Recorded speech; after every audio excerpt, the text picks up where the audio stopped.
bukan siapa ya? Oh. Padahal tadi Gus Kim udah oke loh. Enggak, aku bilang nggak oke. Aku mengkonfirmasi. Bagian punchline. Wah iya, yang Ini makin yang jelek-jelek. Bukanya gitu. kita Antagonis lah ya pokoknya. karena ini bulan puasa modenya mode lunak dong. Jangan dong. Gas terus. Gas.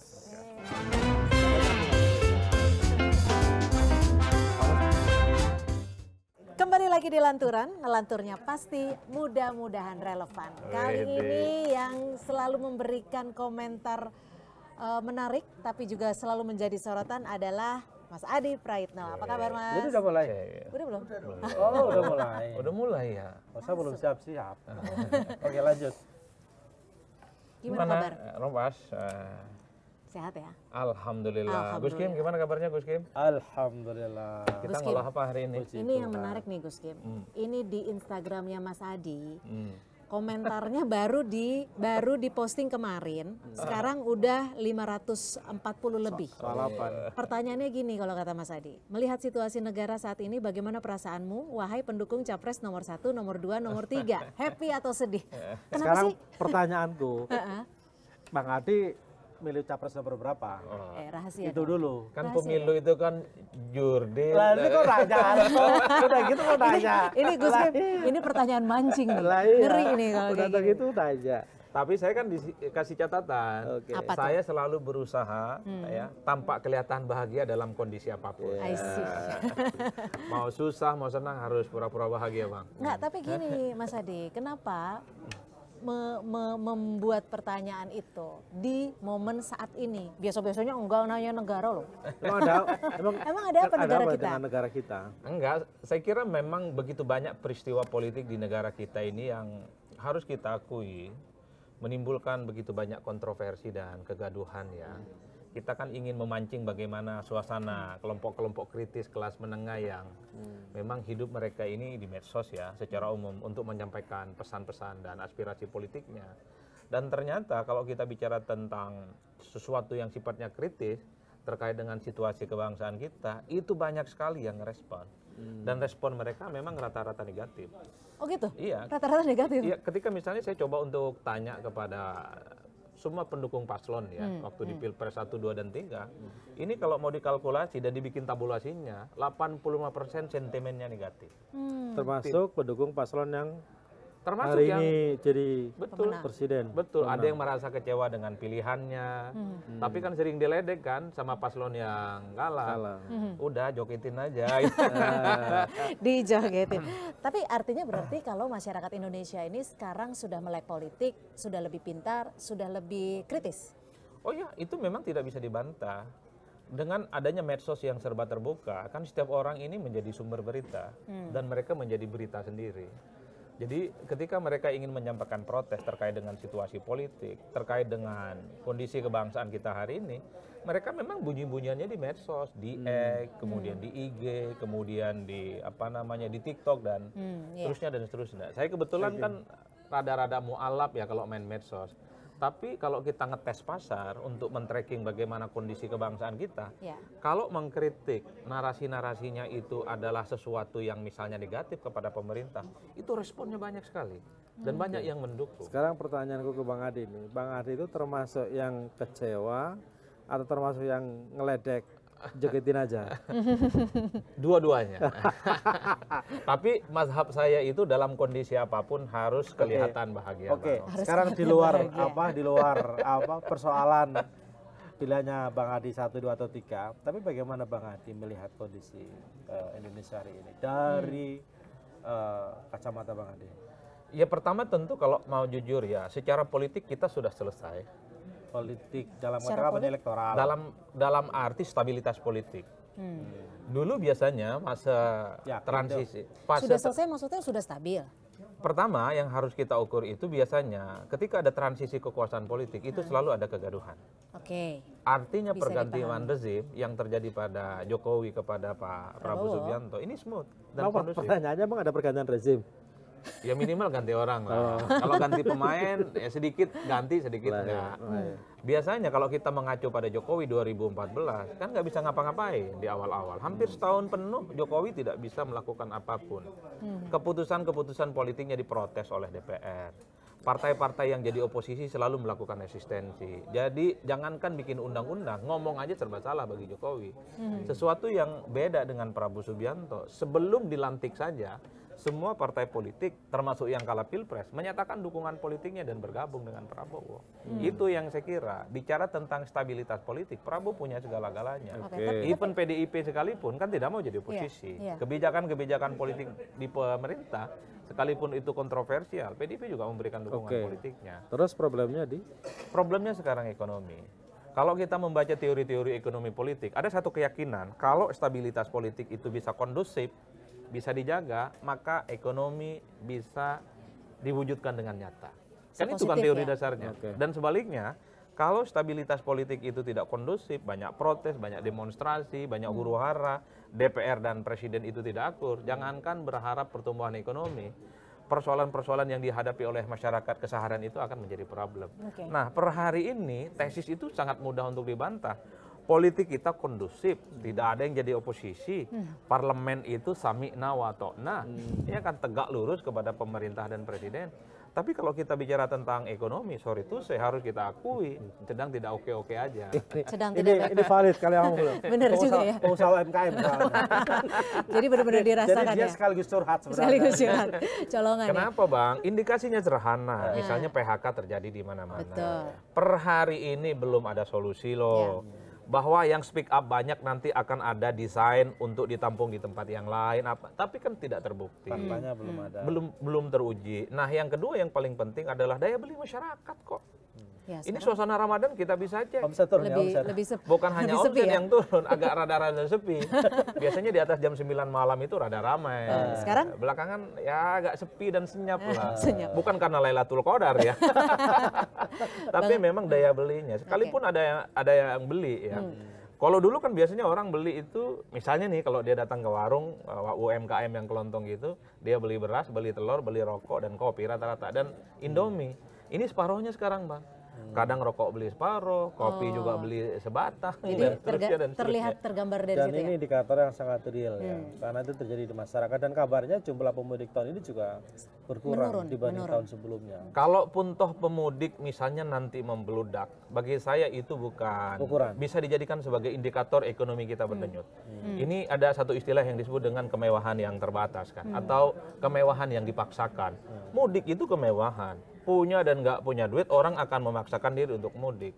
Saya kebetulan agak lama merantau di Jakarta, 25 tahun lebih. Kalau urusan mudik Bang, apapun kita gadaikan. Kolor pun kalau masih ada yang mau, kita gadaikan. Yang penting bisa dulu mudik. ya, pulang Jadi kalaupun toh ada orang mudik, mau jalur darat, udara, ataupun laut, itu jangan dipersepsikan mereka itu punya uang. Karena mereka itu rindu kampung halaman, Ya, rindu sanak pamili. Artinya pertanyaan bisa juga kayak gini Bang Adi. Artinya ketika mudik itu selalu diusahakan apapun caranya, termasuk jual kolor, berarti ketika dia nggak bisa mudik, jangan-jangan sudah nggak ada yang dijual kan? Nah benar, udah nggak ada yang bisa digadai. Iya kan gitu berarti kan, lebih parah lagi kondisinya. Oh iya, itu kan sekarang sudah mulai muncul. Nih lihat nanti angka mudik bisa berkembang ataupun bertambah dari tahun-tahun sebelumnya. Yang ingin saya katakan itu tidak bisa dijadikan sebagai parameter bahwa kondisi ekonomi kita sedang berdenyut. Nggak bisa. Kemewahan yang dipaksakan ini yang saya sebut dengan mudik itu terjadi pada semua orang. Kita mudik setiap tahun. Ada orang tua, ada sanak famili, ada keluarga yang sudah meninggal, harus tahlilan, harus ziarah kubur. Itu yang kemudian membuat seseorang sekalipun kondisinya terbatas, tidak punya apa-apa, dia memaksakan diri untuk pulang. Bisa minjam kawan, bisa minjam ke bank, bisa minjam sahabat, janjinya dikembalikan utangnya habis lebaran, nunggu lebaran selanjutnya gitu. Sama-sama habis lebaran. Tapi Bang Adi gini, kalau tadi Bang Adi kan sempat bilang bahwa wah partai politik positif, nggak ada oposisi, semuanya mendukung. Tapi di sisi lain komentar aja kalau dilihat dari indikatornya dari Instagram Bang Adi aja, itu negatif. Ini kalau Bang Adi ngelihatnya kemunduran demokrasi atau gimana sih? Enggak, sebenarnya kalau kelompok-kelompok menengah ya yang pakai medsos itu adalah mereka yang sebenarnya engage.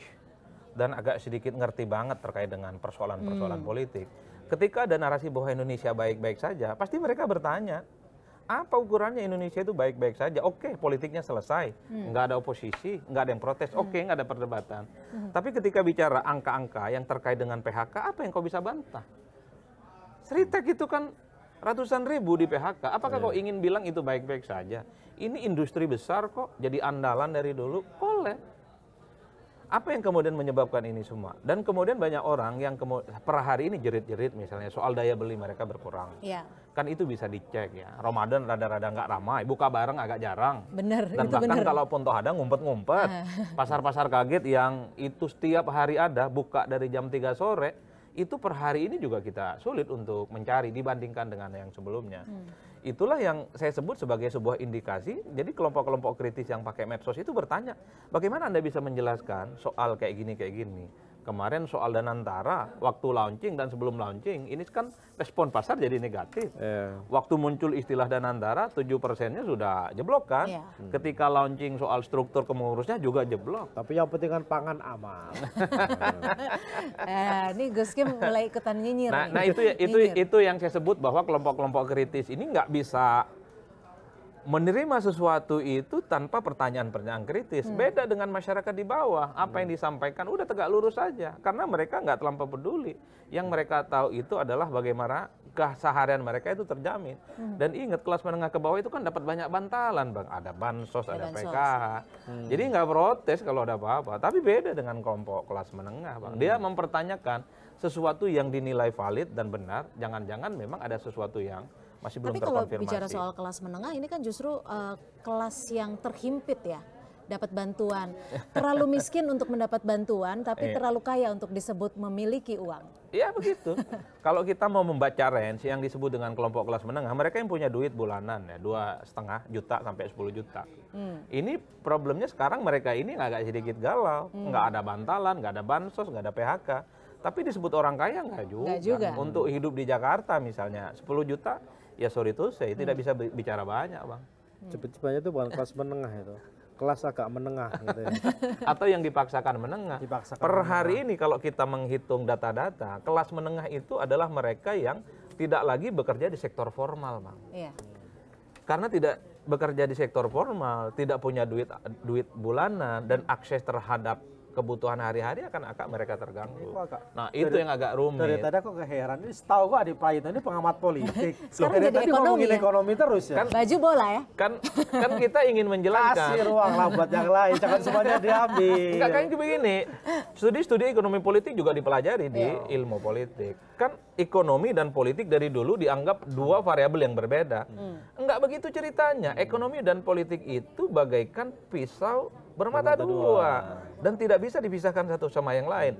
Dan kalau kita bicara tentang teori-teori ekonomi politik dari dulu, stabilitas itu adalah kunci bagaimana ekonomi itu mantap. Tapi saya setuju sama Bang Adi. Ya saya juga setuju ekonomi politik, memang berkait. Karena kalau nggak ada ekonominya nggak dipilih. Setuju. Tidak jadi politisi kan gitu. Nggak, kalau bicara soal ekonomi nih ya, kayak ini cerita ya. Mamaku tuh ada kos-kosan untuk kaum menengah ke bawah. Jadi lebih ke penjaga toko seperti minimarket gitu-gitu. Itu bilang, ya begitu. Itu bilang sepi loh sekarang. Sekarang cuma ada 1 kamar. Jadi mamaku bilang ini indikasi setiap politik. Jadi papaku tuh seneng politik. Mamaku ngurusin kos-kosan. Ini setiap papa lagi ngurus fokus baca-baca berita, terus kayaknya gonjang-ganjing, kos-kosan mama sepi gitu. Itu berarti relate dong antara politik dan ekonomi. Jadi artinya ya bener juga sih ya. Ekonomi politik itu kan salahnya ekonomi yang mendukung aktivitas politik kan gitu kan.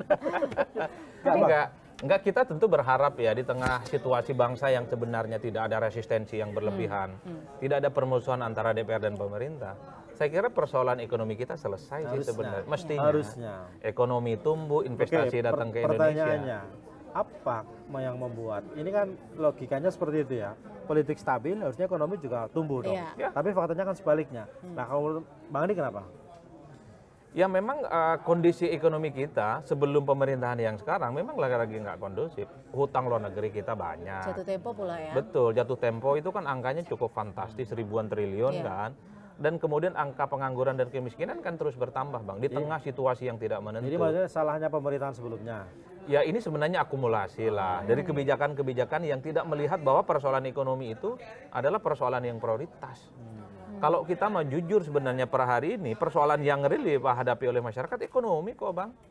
Kebutuhan mereka terpenuhi, yang nganggur tidak nganggur, yang freelance tidak freelance, dan seterusnya dan seterusnya. Bagaimana kemudian orang akan menyebut dalam kondisi baik-baik saja negara kita? Kemarin kan pengangkatan CPNS ataupun P3K itu ditunda. Itu kan menegaskan ada sesuatu.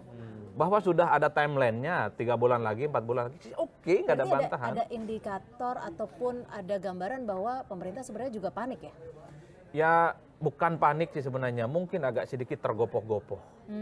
Melihat bagaimana setelah suksesi kepemimpinan baru 6 bulan, tapi yang dihadapi itu bukan persoalan politik yang kisru, tapi persoalan ekonomi yang tidak stabil, kondisi perang dunia, perang dagang antara China dan Amerika, iya kan, apalagi misalnya Donald Trump, itu kan sangat proteksionis betul sistem ekonominya, dan itu akan merembet kemana-mana. Dan pada saat yang bersamaan, kondisi ekonomi di kita itu antara pemasukan dan pengeluaran, kalau kita membaca proyeksi APBN kan tidak imbang. Lebih besar pasak daripada tiang. Maka upaya-upaya untuk membenahi sektor ekonomi per hari ini, ya tentu memang tidak gampang. Oleh karena itu, karena kita tahu kabinet ini adalah kabinet orang baik, ya kan, adalah mereka yang the best, ya mestinya orang baik bukan yang sebelumnya. Sama-sama orang baik, sama-sama orang baik. Semuanya orang baik. Orang Indonesia kan baik-baik semua. Bang Adi, berarti bukan karena Pak Adi kan mengatakan bahwa kondisi ekonomi kita yang buruk ini warisan dari pemerintah sebelumnya. Bukan karena ada kontribusi dari kebijakan pemerintahan dari ini, efisiensi misalnya. Akumulasi sih sebenarnya, Bang. Kalau kita mau jujur, banyak anggaran kita itu kan agak sedikit banyak terkuras kan untuk bayar hutang, biaya belanja dan seterusnya dan seterusnya.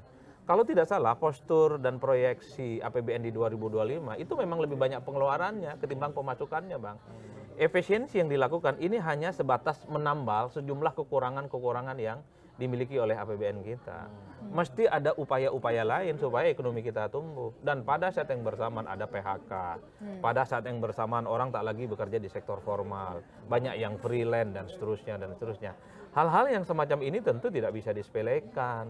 Jangan sampai bahwa persoalan ekonomi ini akan menjadi persoalan-persoalan yang lebih rumit, menjadi persoalan yang lebih serius. Apa tuh misalnya? Ya banyak orang protes, banyak resistensi, ditambah kebijakan-kebijakan politik yang lain yang dinilai tidak transparan. Ketika ada pembahasan terkait dengan undang-undang, kok ini kesannya, betul, ini kok dikebut banget sih, kok kayak ada sesuatu banget yang lu kejar gitu, kira gitu kan. Makanya ada protes. Dan saya terus terang agak merinding ketika ini demo telah di Jakarta nggak ada, di berbagai tempat demo loh, dan rada-rada agak anarkis mereka itu. Dan padahal puasa ya. Padahal puasa. Apalagi nanti setelah puasa ya. Aduh, itu yang kemudian kita selalu berharap, Bang, semoga kondisi bangsa kita ini baik-baik saja lah. Tapi banyak yang mengatakan bahwa kondisi ekonomi kita itu agak-agak mirip-mirip nih, seperti apa krisis 98. Ya ada yang begitu, tapi kalau mau jujur, kalau di 98 itu kan tidak ada bantalan-bantalan, Bang. Jadi kelompok-kelompok kelas bawah itu kalau dulu memang teriaknya nggak punya teman, teriaknya nggak ada solusi. Per hari ini solusi untuk kelas menengah ke bawah ya melalui bansos-bansos dan PHK-PHK itu dan bantuan-bantuan yang lain. Artinya apa? Masyarakat kita itu akan diam secara umum kalau kebutuhan mereka terpenuhi dan terjamin. Tapi bagi siapapun dia, kalau kebutuhannya tidak terjamin, tidak terpenuhi, maka dia akan speak up. Jadi artinya dan itu yang terjadi pada kelompok kritis sebenarnya. Jadi artinya cuma membantu kelas menengah ke bawah dong. Yang menengah ke atas yang merasa sebenarnya kan juga ini. Ya kalau kelompok menengah ke atas kan memang diharapkan untuk berkorban untuk bangsa dan negara. Jadi negara yang butuh dibantu sebenarnya. Banyak teori yang mengatakan, tolong koreksi kalau saya keliru, perubahan itu di sebuah negara terjadi ketika kelompok menengah ini udah bergerak, bukan kelompok menengah ke bawah, tapi kelompok menengahnya ini. Ya betul, kalau mau jujur sebenarnya pemerintahan hari ini itu kan tidak populernya di kelompok kelas menengah. Mereka itu secara ekonomi adalah gitu, mereka punya duit dan rata-rata pendidikannya mereka rada-rada mantap, S1 minimal, dan mereka paham betul bagaimana meneropong soal prospek ekonomi dan politik yang ada di negara kita ini. Itulah yang mesti diantisipasi oleh kekuasaan hari-hari. Hati-hati bahwa yang dilawan itu bukan hanya partai politik. Jadi sekalipun dukungan politik partai dan parlemen itu kondusif 100%, tapi ingat per hari ini yang justru resisten selalu kritis itu adalah kelompok-kelompok civil society. Kelompok civil society siapa sih Bang? Anak kuliahan, mantan anak kuliahan, dosen, profesor, akademisi. guru besar. Kemarin bisa cek kok, yang suka demo-demo dan protes-protes siapa? Profesor-profesor, bikin petisi di kampus-kampus. Dan mereka memang menganggap ya inilah bagian dari bentuk berkontribusi untuk bangsa dan negara. Nah, dengan kondisi seperti itu, bagaimana Bang Adi melihat kondisi bangsa Indonesia ini ke depannya? Kalau ekonomi terus kondisinya tidak membaik. Ya tentu harus ada rekayasa ekonomi supaya di tengah kondusivitas politik yang berkembang, persoalan-persoalan yang selama ini menjadi problem serius, terutama terkait dengan pengangguran ekonomi kita harus ada solusinya. Solusi kayak mana? Solusinya banyak, orang nggak kerja ada pekerjaan. Orang yang selama Tapi ini kan katanya makan siang lebih penting daripada lowongan pekerjaan. dan ingat makan siang bergizi atau makan bergizi gratis ini kan tidak apa yang kemudian dapat dirasakan oleh masyarakat. Betul ini ibarat orang tanam pohon, ini baru tanam biji Bang, nanti pohonnya kecil-kecil gede dan berbuah panjang long term. Orang itu taunya adalah per hari ini apa yang bisa diakses untuk kebutuhan hari-hari, udah itu aja. Nah ini yang perlu juga dipikirkan. Kan apalagi banyak sekali perdebatan-perdebatan terkait dengan program makan bergizi gratis. Apa iya kalau gizinya cukup, kemudian orang pintar? Kan enggak juga Bang. Atau gizinya cukup, orang tuanya nggak punya kerjaan. Terus nggak apa-apa. apakah iya kalau gizinya mantap, main bolanya bagus? Kan enggak juga Bang. Balik ke bola dong ya. Iya kemarin, pemain-pemain bule semua, 10 orang dibantai 5-1 sama Australia. Padahal bisa jadi mereka tidak berasal dari kampung kan. Mereka nggak pernah makan singkong Bang, makannya keju sama roti mereka Tapi itu. bagaimana ini saya kembalikin Bang Adi ke khitohnya itu ya. Sebagai pengamat politik. Bagaimana Bang Adi melihat demo-demo aksi-aksi unjuk rasa yang yang lumayan besar ya dan sporadis terjadi tidak hanya di Jakarta tapi juga di beberapa kota dan cenderung sudah mulai perlawanan itu sudah mulai menguat bahkan mengeras. Kan sebenarnya yang banyak protes itu tentu adalah kelompok mahasiswa, badan eksekutif. Dan sejak saya jadi aktivis mahasiswa pasca 2000-an lah ya. Kita ini kan sebenarnya berjejaring Bang, melalui jaringan-jaringan badan eksekutif mahasiswa. Ada BEM Nusantara, ada BEM SI, dan seterusnya dan seterusnya. Tapi sepertinya nggak semuanya BEM unsur BEM lah, itu mahasiswa lebih betul, tapi mereka ini berjejaring. Satu sisi mereka ini sering berbagi isu. Jadi isu apapun yang ada di pusat, mereka distribusikan ke daerah. Ada grup-grup WhatsApp, dan ada pertemuan-pertemuan rutin yang mereka lakukan. Jadi hembusan-hembusan isu yang kemudian apa yang ada di pusat, mereka akan cloning di berbagai daerah. Demo-demo hari ini, itu kan sebenarnya substansinya hampir sama dengan apa yang kita lakukan beberapa waktu yang lalu tidak jadi aktivis. Misalnya soal dwi-fungsi dan dwi-fungsi itu, sama kok substansinya.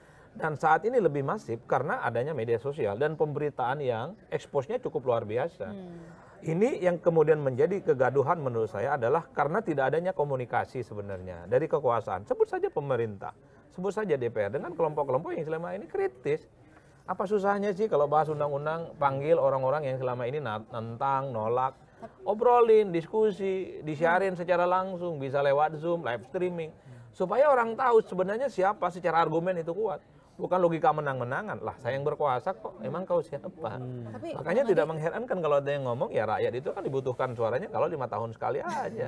Setelah itu lupa ya. Setelah itu ya wassalam, goodbye. Tapi Bang Adi kalau ngelihat penolakan mahasiswa kemarin rame di Malang, rame di Surabaya, bener kata Gus Kim, udah mengeras gitu. Udah mulai bakar-bakaran. Udah mulai bakar-bakaran. Ini gejala polarisasi berarti ya? Bukan masalah gejala polarisasi, mahasiswa ini mungkin sudah tidak punya sumbatan apapun untuk berdiskusi, tidak punya alasan apapun untuk berdialog dengan kekuasaan hari ini. Gimana? Protes terjadi di mana-mana, resistensi terjadi di mana-mana, demo-demo dan parodi terjadi di mana-mana. Kalau ada keputusan politik, undang-undang yang dibuat, jangan ngumpet-ngumpet. Ini ngumpet-ngumpet, baru viral, baru minta maaf. Kan sebelumnya kita tahu ada revisi undang-undang pilkada untuk membantah. Sebut saja misalnya putusan Mahkamah Konstitusi soal syarat cari calon gubernur, itu cuman 7 jam disahkan, coba bayangkan. Sekalipun itu gagal diparipurnakan, kan orang tahu ini kan watak sewenang-wenang kekuasaan yang menutup akses bagaimana komunikasi dua arah dengan ekstra parlementer tidak dilakukan. Padahal kan kita tahu loh, Rempas ya, dari dulu kan anggota dewan selalu mengatakan atas nama rakyat. Coba cek mereka itu, datang nggak ke konstituennya? Datang nggak ke tempat-tempat yang waktu mencalonkan tanya, Bapak Ibu setuju nggak dengan undang-undang ini? Kagak mungkin. Mana mungkin waktu 3 hari datang konstituen. Kalau yang RUU TNI? menurut Bang? Kan salah satu yang diprotes terkait dengan RUU TNI ini karena diputuskan dalam waktu sekejap, tertutup, Tergesa-gesa. dan tidak melibatkan siapapun. Tidak transparan. Tidak transparan. Apa susahnya? Itu yang saya selalu bilang. Undang aja kelompok-kelompok yang selama ini kritis, menolak apa? Pendapat-pendapat dan pikiran-pikiran mereka yang bisa dianyam. Siapa tahu bisa diakomodasi. Publik itu hanya ingin tahu bahwa ada dialog komunikatif antara pihak-pihak yang selama ini bertentangan. Kan disitulah pentingnya kekuasaan itu menyerap aspirasi. Atau jangan-jangan sebenarnya dialognya juga ada ya, cuman itu ya formalitas saja. Kan sempat ngundang, kalau nggak salah sempat ngundang Aal misalnya kan, imparsial. Terus jelang pengesahan itu kalau nggak salah sempat ngundang Usman juga dengan beberapa kawan. Itu kan jelang pengesahan. Lah, iya. Dari awal waktu bikin DIM, daftar inventaris masalah, undang-undang kelompok-kelompok aktivis yang kritis. Ngumpet di hotel. Iya, ngomong efisiensi, rapatnya di hotel bintang 5. Apa nama hotelnya Abang dah? Yang deket sini. Saya agak susah, vocabnya itu agak hotel-hotel banget. Bahasa Inggris soalnya, saya juga Iya. susah kalau bahasa Inggris. Ini gimana orang tidak mau sebal ya? Satu sisi ngomong efisiensi, semua orang dipaksa untuk kencangkan. Berhemat. Iya, ikat pinggang, tapi rapatnya di hotel berbintang dan mewah. Itu yang membuat orang marah. Tapi Dan yang pada buat saat yang orang bersama, marah kan juga bukan hanya kemewahan dan efisiensi itu. Sebenarnya kan bagaimana mereka meragukan bahwa akan ada lagi nggak sih dui fungsi militer? nah itu adalah isu lama. Ketika bicara tentang revisi Undang-Undang TNI, revisi Undang-Undang Kepolisian, revisi tentang kejaksaan, pasti selalu menimbulkan kegaduhan dan kontroversi. Per hari ini yang terkait dengan revisi Undang-Undang TNI, terkait dengan substansinya, kalau saya membaca, ini kan kelompok-kelompok aktivis civil society, kelompok kritis, ini kan mazhabnya mazhab lama. Mereka itu sama dengan pikiran-pikiran yang disampaikan oleh seperti Huntington, bahwa kalau sudah tak ada lagi perang, maka tentara itu harus profesional dan kembali ke barak, dan jangan lagi ada urusannya dengan urusan-urusan sipil. Itu Huntington. Itulah yang sepertinya memang begitu banyak diadopsi oleh kelompok-kelompok kritis. Makanya yang salah satu digugat ataupun diprotes itu, kalaupun toh ada tentara ataupun perwira mau di jabatan sipil, dia harus mundur. Pilihannya mau menjadi pejabat negara atau menjadi abdi negara. Begitupun tuntutan-tuntutan kalau mau menjadi posisi-posisi di kementerian ataupun lembaga harus mundur. Per hari ini di kementerian dan lembaga itu dari 10, dari 15, dari 16 didiskon jadi 14 kan yang disahkan. Kan kelompok civil society itu juga minta kalau memilih untuk menjadi bagian di kementerian ataupun lembaga, mundur juga dong, pensiun juga dong, kan kira-kira begitu. Termasuk hal-hal yang lain. Itulah yang saya kira memang secara basis kognitif dan posisi politik ada argumentasinya. Meski pada saat yang bersamaan kan kita juga tidak bisa menafikan. Kan ada juga pemikir-pemikir seperti Jenderal Ahana Sution itu loh. Yang memang dia itu tidak bisa melepaskan bagaimana konteks tentara dan ABRI memang dekat dengan rakyat. ABRI, tentara itu lahir adalah sebagai dari denyut nadi yang selalu berada di garda terdepan yang menghadapi persoalan-persoalan kemasyarakatan kita. Apalagi masyarakat kita kan gaya-gayanya memang seperti militer. Siap pimpinan, arahan, pakaian-pakaiannya, ormas-ormasnya. Itu yang kemudian membuat dalam banyak hal sebenarnya karakteristik ketentaraan oleh banyak pihak juga nggak ada persoalan. Tapi memang harus dibatasi. Dalam konteks itu kalau saya bicara tentang substansi Bang, tentara dan TNI, itu memang dibutuhkan dalam kontribusi kehidupan bangsa dan negara. Tapi memang harus berada di bawah supremasi sipil. Untuk hal-hal yang terkait dengan terorisme, kan canggih Bang. Terkait dengan misalnya soal bencana, tentang banjir, COVID, itu kecanggihan kawan-kawan tentara itu kan di atas rata-rata. Tapi sekali lagi komandonya harus ada di sipil. Presidenlah yang minta, gubernurlah yang berharap dan memohon dan minta bantuan dan seterusnya dan seterusnya. Bukan seperti yang mungkin yang seperti disahkan per hari ini. Tapi sayangnya, mumpung saya lagi ingat, yang terkait dengan revisi Undang-Undang TNI itu yang agak sedikit luput dibahas soal kesejahteraan prajurit sih Bang. Nah justru padahal itu yang krusial. Itu jangan-jangan revisi itu kan untuk mensejahterakan prajurit. Kan biar prajurit yang non-job ini jadi punya pekerjaan. Prajurit yang mana dulu? Kita kan tidak pernah tahu persis ya jumlah tentara aktif dan prajurit itu seberapa banyak. Tapi saya memahami betapa beratnya menjadi prajurit dan tentara di kita itu. Bebannya yang saya kira cukup luar biasa. Beban pertahanan nggak main-main. Saya selalu berharap ketika ada pembicaraan apapun terkait dengan revisi undang-undang TNI lah, kemudian Polri lah, Kejaksaan, yang dipikirkan adalah prajurit-prajurit yang selalu berada di frontliner. Dan mereka memang day to day, nggak ngerti urusan politik apapun, yang mereka tahu adalah mereka itu sejahtera, kehidupannya terjamin, sehingga apapun yang mereka lakukan untuk bangsa dan negara ya aman lah kira-kira begitu. Tapi ada kesan dan ada kecurigaan di kalangan teman-teman bahwa kenapa RUU Revisi Undang-Undang TNI ini dipercepat misalnya, ya karena kabarnya Prabowo memang pingin istilahnya itu ya, menciptakan pemerintahan yang model komando kayak gitu. Biar lebih gampang itu, nggak ngeyel, disuruh siap gerak langsung jalan. Sementara kalau sipil kan masih menyisakan ruang perdebatan, ruang diskusi gitu loh. Kalau tentara kan enggak. Lo jalan siap dan jalan siap gerak gitu loh. Kalau sipil kan lo kan ini seperti ini masih kayak gitu. Nah, Pak Adi melihat ada kecenderungan ada arah ke sana. Ke arah itu. Ya saya kira sebenarnya tanpa diformalkan sekalipun, sistem politik kita itu adalah sistem politik komando, Bang. Sekalipun ada otonomi daerah, dalam banyak hal itu sistem komando. Buktinya apa? Daerah-daerah itu banyak tergantung ke pusat kok soal anggaran. Gimana mau mereka mau melawan negara? Gimana mau mereka melawan presiden? Dalam banyak hal mereka tergantung. Dan anggaran-anggaran daerah, pagu-pagunya kan juga dibahas oleh DPR dan pemerintah. Lalu nasib Jadi tanpa diformalkan sekalipun, sistem komando di kita ada. Jadi kita itu sebenarnya dalam praktiknya separuh otonom, separuh tidak otonom. Separuh yang tidak otonom itu yang saya sebut sebagai garis komando. Semua tegak lurus. Jadi retreat kepala daerah itu sebenarnya adalah untuk mensinergikan bagaimana pusat itu dengan daerah sinkron. Tapi kan daerah ngomong, oke, tegak lurus. Tapi kalau anggaran daerah itu divisit, apa solusinya? Kan mulai banyak muncul tuh daerah-daerah. Anggaran kita kurang, akibat efisiensi, akibat pemotongan. Dan nggak ada solusi. Bagi saya hari ini adalah bukan soal komando dan nggak komando. Yang paling penting adalah bagaimana daerah terbutuhi kemenuhannya dan persoalan-persoalan lokal itu bisa diatasi. Saya kira di situ, Bang. Saya sudah pada tahap nggak perlu lagi kita berdebat warna kucing itu apa. Mau merah, mau biru, mau kuning, mau coklat. Yang penting dia bisa tangkap tikus. Iya. Kan itu aja judulnya, Bang. Itu yang paling penting sekarang. Tapi mau gini, komando tidak komando, yang penting persoalan kebangsaan kita itu selesai. Kalau memang arahnya bisa komando, supremasi sipilnya gimana? Kita kan tetap negara Indonesia yang demokrasi. Kalau sistem komando yang dibayangkan seperti ketentaraan nggak mungkin. Karena sistem politik kita adalah sistem politik yang bebas dan dipilih langsung oleh rakyat. Yang bisa komando itu adalah menteri, kelembagaan. Ya, karena mereka adalah pembantu presiden. Itu fix dan firm. Tapi kalau kita bicara tentang sistem komando terkait dengan kepala daerah, agak sulit. Kepala daerah ini kecuali kepala daerahnya dari tentara. Kepala daerahnya yang terafiliasi sebagai bagian dari partai politik kekuasaan. Itu bisa dikontrol. Tapi kalau partai-partai non penguasa agak sulit.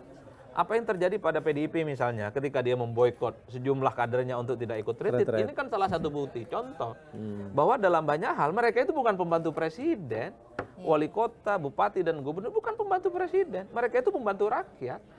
Cuman karena PDIP yang melakukan jadi serba salah. Ini jadi petugas partai ini gitu loh, ya kan?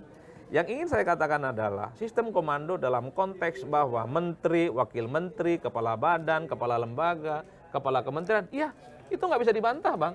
Tanpa diformalkan sekalipun dalam praktiknya, mereka garis komandonya ke pusat. Artinya tanpa harus merevisi undang-undang TNI dan menambah area kerja TNI di kementerian lembaga, sebenarnya para bawah tetap bisa melakukan politik komando sebenarnya. Kan? Sangat bisa.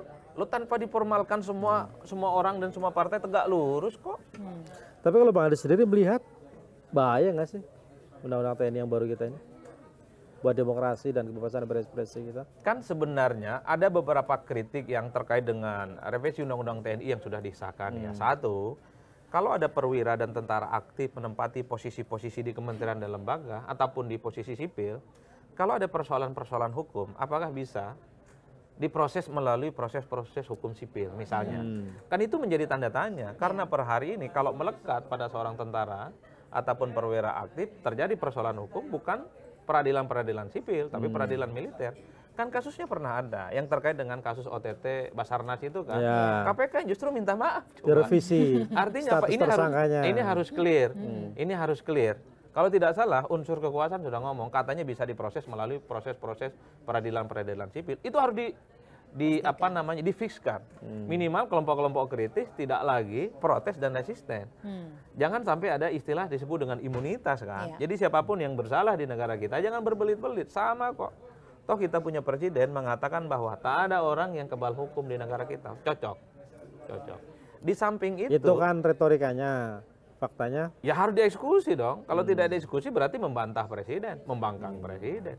Artinya siapapun kalau memang terindikasi melakukan pelanggaran hukum harus diproses secara hukum. Itu idealnya. Dan hal-hal lain yang sifatnya kontroversial adalah soal mundur nggak mundur Bang. Kalau dia menjadi posisi di kementerian ataupun lembaga itu kok. Nah kalau mau jujur sebenarnya tanpa diformalkan melalui undang-undang yang baru ini. Kalau mau jujur kan sudah ada kan 10 kementerian dan lembaga yang sudah ada di dalamnya. Pertanyaannya adalah kenapa baru sekarang kan rame-ramenya.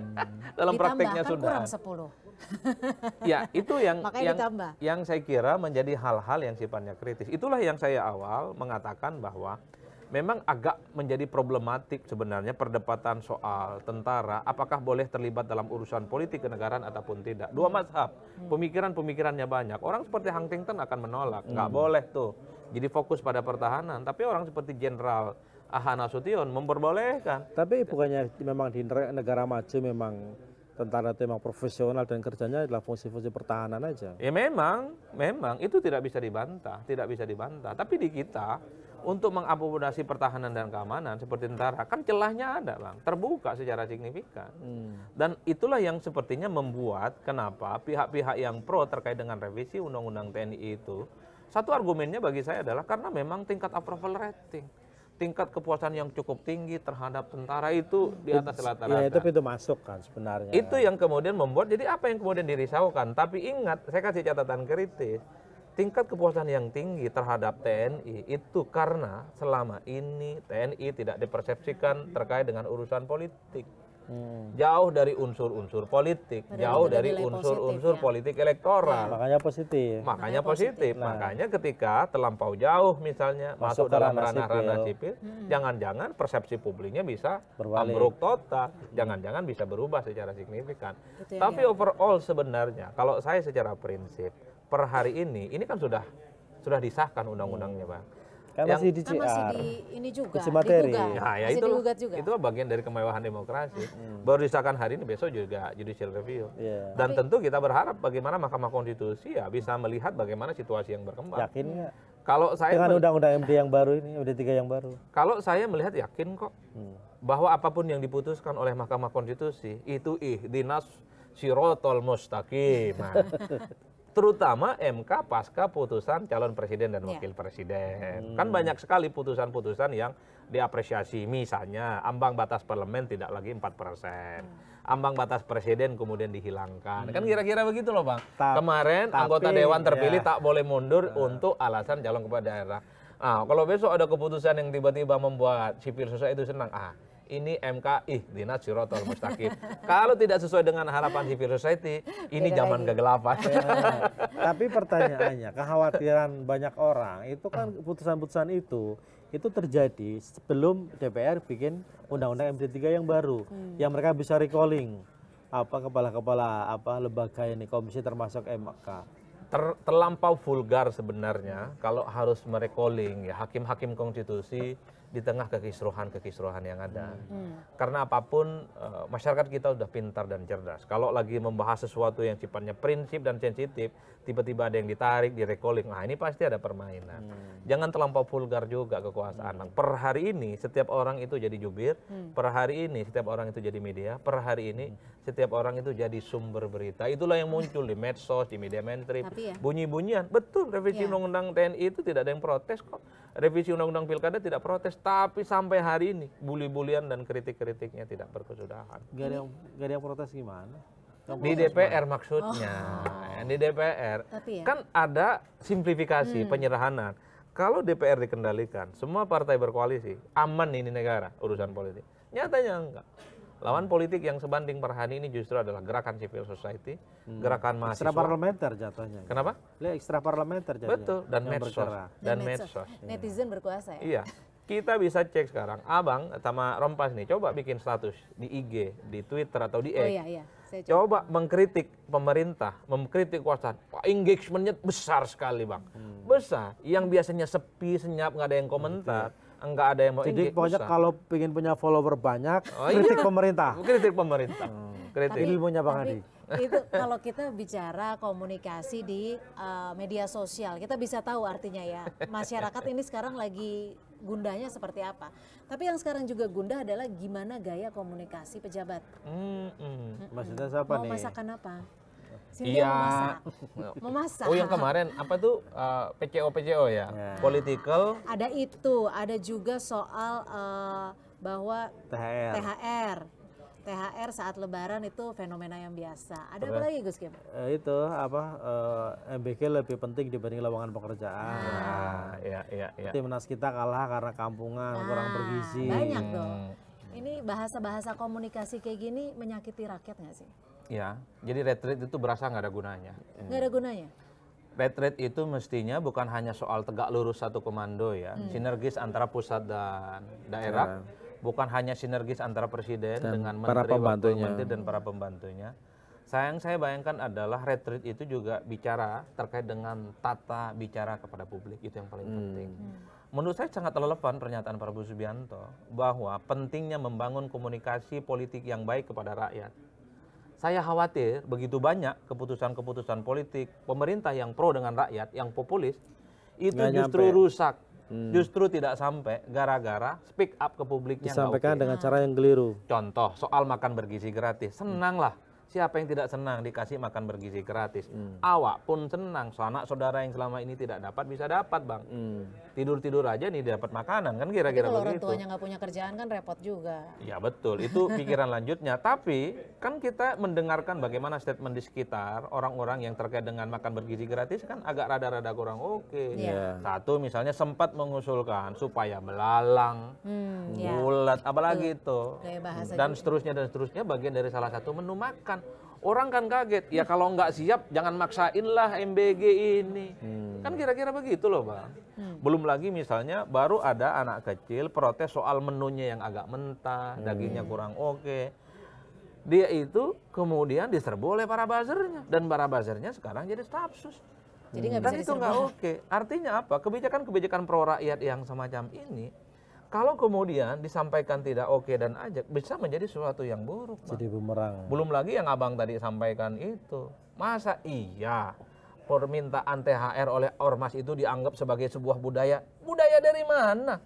Orang Islam itu nggak pernah ngajarin meminta.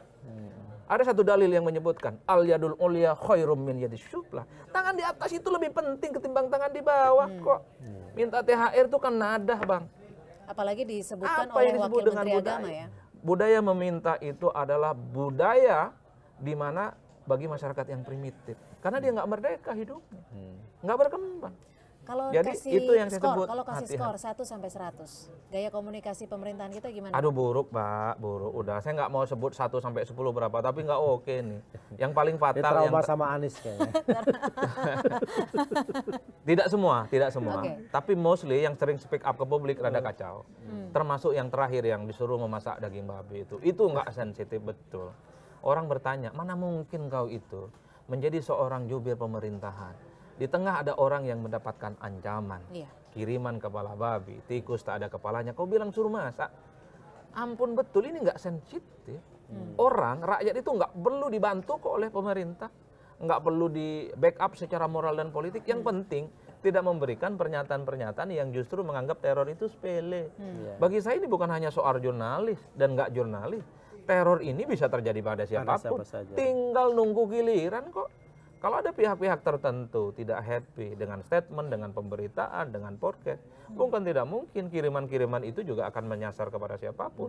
Bisa kepada lembaga, bisa kepada korporasi, bisa kepada media, person to person, dan seterusnya, dan seterusnya. Artinya apa? Yang saya khawatirkan ketika pemerintah dalam hal ini ingin menunjukkan keberpihakannya kepada rakyat, semua instrumen, infra dan supra politiknya itu dikerahkan untuk pro dengan rakyat. Kan gebrakan di awalnya kayak gitu. Tapi karena bunyian-bunyian ke publik itu tidak oke, justru menjadi aneh. Kan ada satu istilah, setahu saya, ini ada seorang teman saya yang bercerita, jangan pernah paksa seekor babi itu bernyanyi. Karena sampai kiamat sekalipun, babi itu nggak bakal bisa bernyanyi, Bang. Bisanya gitu-gitu aja. Jangan pernah memaksakan sesuatu itu kalau memang dia tidak ahli juru bicara untuk menjadi ahli juru bicara. Karena yang Bang Adi ditunjuk jadi PCO? Oh waduh, kita rakyat biasa. Cukup begini-begini aja di dosen, meneliti. Maksudnya Hasan Nasbi itu sebenarnya nggak bisa jadi juru bicara maksudnya? Saya nggak nyebut merek ya Bang. Ini bulan puasa loh, bulan puasa. Tapi secara prinsip, kalau kita ngomong PCO pasti ke sana. Kecuali ada PCO tandingan. Ini nggak ada PCO tandingan. Nah saya khawatir, karena kan unsur-unsur dari pemerintahan. Tapi tadi menarik, apa analoginya? Yang mana tuh? Jangan menyuruh babi bernyanyi gitu. Jangan paksa, jangan paksa. Karena tidak akan bisa ya. Atau bahasa dangdut kita Bang, bahasa dangdut kita. Seringkali begini, lagu yang bagus kalau dinyanyikan oleh orang yang tak bisa nyanyi, jadi sumbang Abang. Saya ini penyanyi dangdut, kalau nyanyi keroncong jadi buruk Bang, orang pada kabur semua.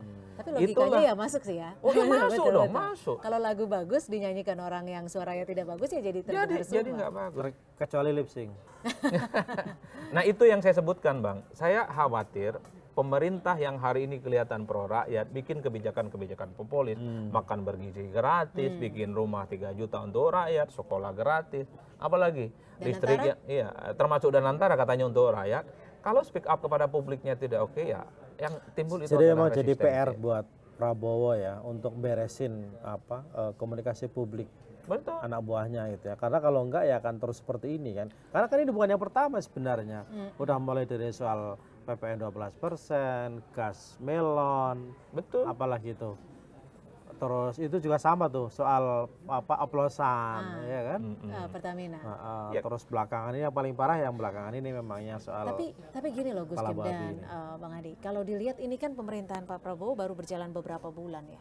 Tapi sekarang kan kelihatannya udah gundah gulana banyak. Kalau dilihat dari netizen aja lah ya.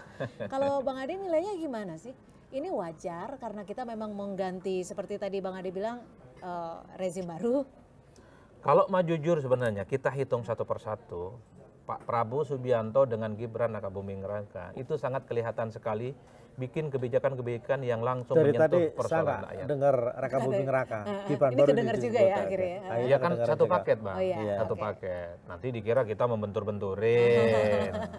Prabowo Subianto dan Wapres Gibran Rakabuming Raka. Kebijakan-kebijakan yang dinilai pro rakyat, apa yang tidak pro rakyat? Misalnya nih biaya haji dikurangin, itu semua orang seneng kok. Kemudian tapi kabarnya di lapangan nggak dikurangin kok, nggak berkurang. Itu nanti kita kritik, jangan sampai omon-omon kan. Soal misalnya pemotongan tarif dasar listrik Januari dan Februari. Sekarang udah naik lagi. Sekarang naik lagi, oke. Rumah makan bergizi gratis, oke, senang Bang, senang. Itu sesenang-senangnya orang. Artinya apa? Rakyat ini kan nggak perlu capek-capek juga kerja Bang, bisa dibantu. Katanya ada 19. Kalau terrealisasi. Kalau terrealisasi. Nah, problemnya adalah program populis itu pertanyaan terbesarnya adalah duitnya dari mana? Di tengah situasi keuangan kita tidak terlampau available menyediakan itu semua. Karena tidak sinkron antara the science and the soul, antara keinginan dengan realitas, maka yang terjadi dalam prakteknya banyak hal-hal yang tidak tercapai.